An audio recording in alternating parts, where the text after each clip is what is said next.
Okay, this is a very quick review related to IPv4 addressing, and that is the fact that we have public and private IP addresses. So this should be refresher for everyone, and we may discuss this a little bit more when we talk about NAT, because that's kind of the biggest use of private IPs today. So most of the IP addresses are declared to be public, and what this means is that they're routable over the internet, so they should be reachable as long as everything's working from anywhere on the internet, anywhere in the world.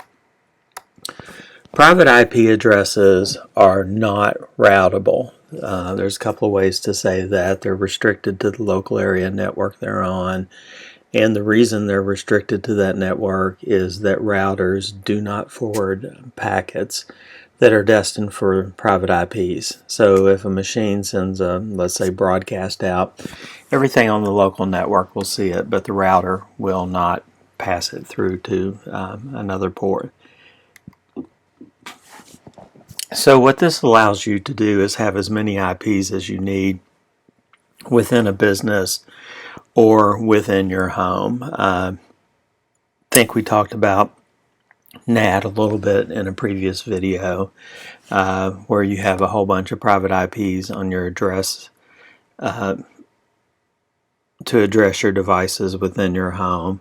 But then on the other side of the router, connected to your ISP, you have a public IP address. A lot of times people will say that NAT was created because of security. Really, NAT was, in my opinion, NAT was created so that you could have multiple devices within your home or business and kind of control your own address space.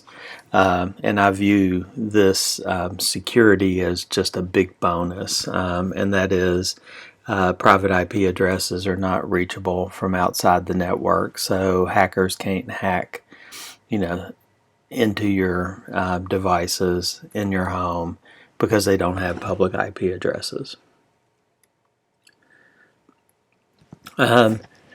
Each class of networks, that is class A, B, and C, have some IPs set aside that are listed as use for private IP addresses. For class A, any IP that starts with 10 is a private IP.